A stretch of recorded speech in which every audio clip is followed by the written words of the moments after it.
guys, it's H-harnessHobo here. Today, well, first I want to apologize for not uploading in a little while.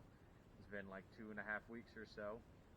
Winter break, just got busy with not being busy and was busy hanging out with friends and doing stuff, and I just didn't really have as much free time to where I wanted to make videos.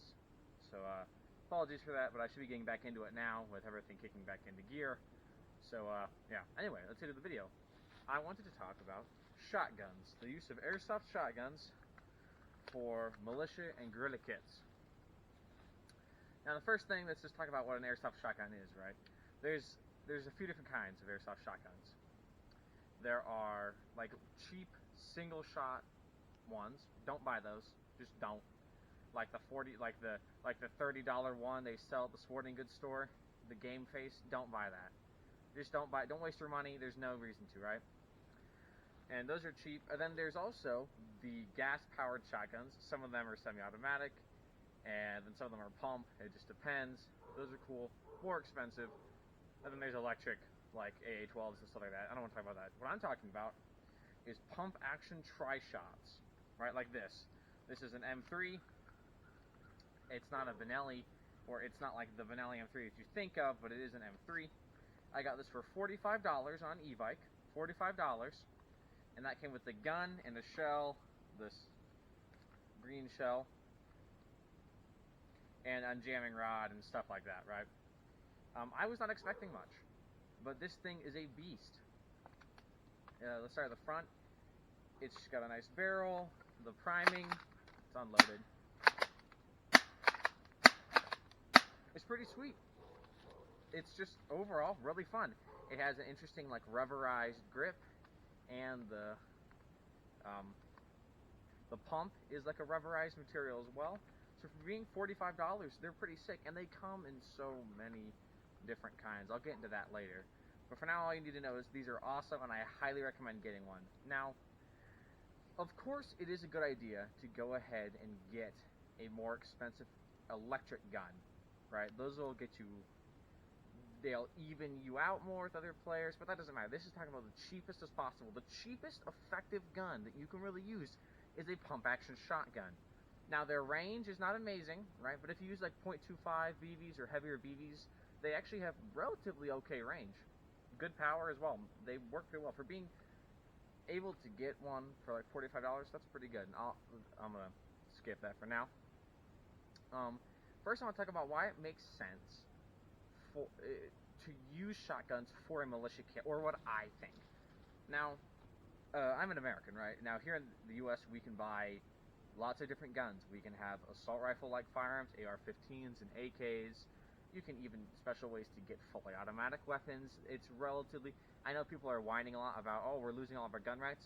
We still have, like, the most gun rights in the world. I don't want to get into that, but it doesn't matter. Anyway, a lot of other countries, especially in, I think, Eastern European countries, don't have nearly the same gun laws, especially modern. I've been watching a lot of videos on doomsday preppers and guys in Europe and talking about their kits, and it usually is a shotgun and a hunting rifle.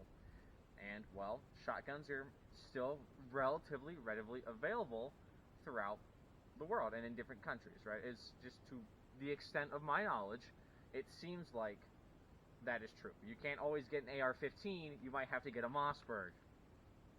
This isn't a Mossberg, but I'm just figure of speech.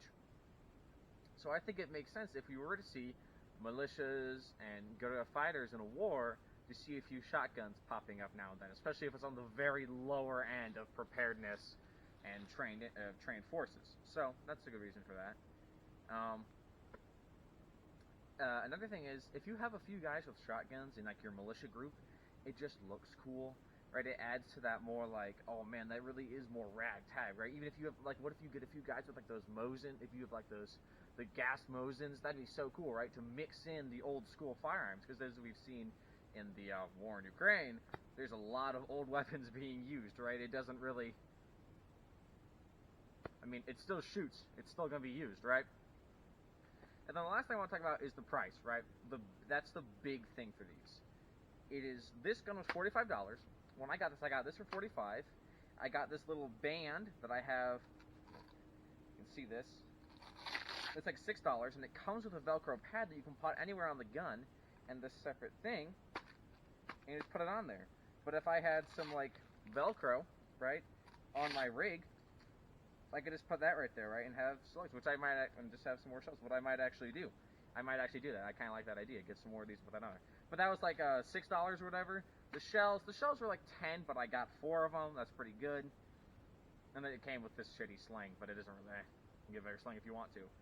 But you only have to spend like $75, and you can get yourself a good shotgun in a different variant, or this variant, with shells and a way to carry the shells, and you can keep it all compact on the thing. This is all you need to use the shotgun. Shells on it, boom, spring power, no electricity. You can just use it. Of course, it does require some more arm strength to... But if you can't manage to pull back this and use... If you cannot manage to pull back the pump and shoot it, I don't mean to be mean, but you probably shouldn't be playing... I'm joking. No, I mean, it is a little bit more, so if you don't have the arm strength to do that, then that is going to be a problem, but you can work up to that. That's what I did. Well, I wasn't trying to pump shotguns when I was 10 years old. I know I'm an American. I'm sorry, I'm slacking. Anyway, shotguns are awesome. I think they're a great thing to buy, especially if you want to just kind of like dip your toes in, right, and not go out for a $200 electric airsoft gun with everything you need to get another $100, and just go for saying you can get under $100 and get a functioning shotgun that is effective. And as far as how effective it is in actual play, I was actually surprised. I used it and played, and it actually worked pretty well. I did a 1v3 against 3 people with electric guns. Well, 2 of them with electric rifles, the one with the gas pistol, and I was able to beat them with a pump-action shotgun. Granted, I was running around, and I stay very mobile, and they're not the smartest combatants, you know, no offense, guys, but it definitely works. If you're willing to use your brain and use more asymmetrical tactics, you can outsmart somebody and, you know, defeat them if they have an electric gun with a pump-action shotgun. And there's also so many kinds of cool variants you can get of these as well. You can get pistol grip ones, you can get ones with longer barrels, you can get ones with like shorter barrels and like the double barrel grip. You can get all kinds of interesting different shotguns to fit whatever kind of way you want it to look. That's another reason I love them so much. It's so versatile. But yeah, that's about it. I hope you enjoyed, and can't wait to see you again if you watch another of my videos. Well, I don't know if I'll be seeing you. It's not really how videos work, is it? Sorry, I'm rambling now. Anyway, thanks for watching. I'll see you next time.